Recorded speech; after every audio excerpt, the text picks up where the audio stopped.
High court bridge पे हम आ गए हैं। यहाँ से फेरी मेडोज का सफर शुरू होना है हमारा।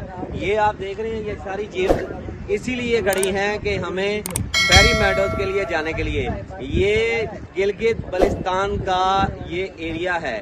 यहाँ आकर आपको जीप्स मिलेगी जो फेरी मेडोज के लिए जाएगी। फेरी मेडोज का सफर जो है वो आपने देखना है, हमारे साथ रहना है।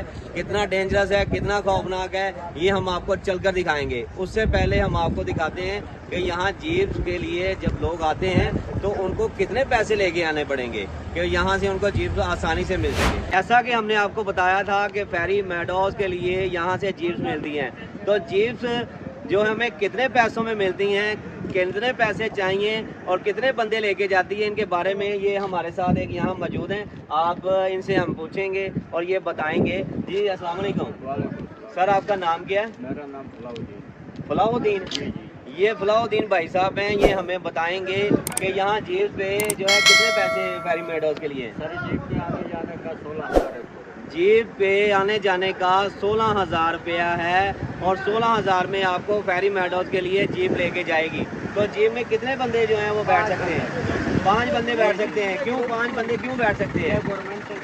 ये जो है ना, ये कह रहे हैं कि जी गवर्नमेंट ऑफ बल्तिस्तान ने, डिप्टी कमिश्नर साहब ने हमें ऑर्डर दिया है कि 5 बंदों से ज़्यादा आप जो है ना ऊपर फेरी मेडोज पे जीप पे बिठा के नहीं लेके जा सकते। क्यों, इसकी वजह क्या है? 6 बंदे तो जाते थे पहले, 7 भी जाते हैं। अगर आप अपने लोकल बंदों को बैठे हो तो आप तो गाड़ी भर के लेके जाते हैं। ये हमारी सेफ्टी के लिए, लेकिन आप तो लोग यहाँ के रहने वाले हैं। यहाँ का रोड खतरनाक होता है। चले रोड तो खतरनाक है, रोड हमारी सेफ्टी के लिए आपकी गवर्नमेंट बड़ा अच्छा सोचती है, वो बात ठीक है। लेकिन एक बंदा यहाँ घूमने आया है, सैर करने आया है, उसके पास इतने पैसे नहीं है। 7 बंदे हैं, वो 7 बंदे एक प्लान बना के आते हैं कि एक ही गाड़ी पे ले जाएं, तो क्या मसला है? ये मजबूरी हमारे लिए है, ये इनकी मजबूरी जो है ना, ये हमारे लिए। अगर ये अपने लोगों को बिठाएंगे तो ये 7 भी बिठा सकते हैं, 8 भी बिठा सकते हैं, लेकिन ये पॉलिसी हम पे लागू होती है, बाकी इन पे नहीं लागू होती। अब गवर्नमेंट की पॉलिसी है। हम आपको जो बता रहे हैं वो ये है कि बाहर से आने वालों के लिए ये पॉलिसी इन्होंने वादा की है हमारी सेफ्टी के लिए।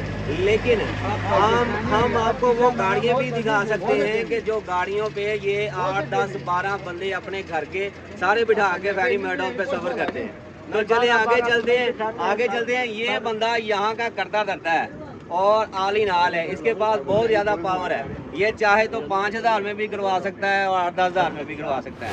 ये जैसा कि हमने पहले एक हमारे साथ मौजूद थे, वो हमने उनसे पूछा था कि जीप जो है ना कितने में मिलेगी, वो तो आल ही नाल थे। लेकिन ये हमें एक ड्राइवर साहब मिले हैं। अस्सलाम वालेकुम, आपका नाम क्या है?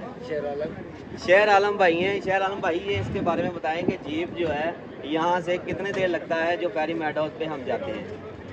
यहाँ से जीप में 1.5 घंटा लगता है। यहाँ से जीप में 1.5 घंटा लगता है। तो कितना खौफनाक है, कितना डेंजरस है ये? सर पहले बहुत खौफनाक था, अभी इतना खौफनाक नहीं है, क्योंकि हमने ड्राइवरों ने पैसे जमा करके अपने जेब से तकरीबन 6 लाख रुपए इस रोड पे लगाए। ये बहुत बड़ी खूबसूरत, ये बड़ी खूबसूरत बात बताई इन्होंने कि गिलगित बल्तिस्तान जहाँ फेरी मेडोज है, आगे नागा पर्वत है, वो जो पहाड़ हैं हाईएस्ट पे, यहाँ से जो ये लोग कह रहे हैं मकामी कि हमने अपनी जेब से पैसे लगाकर ये रोड तैयार किया है। ड्राइवर हजरात जमा करके ये ड्राइवर जो है, कितने ड्राइवर हजरात हैं यहाँ?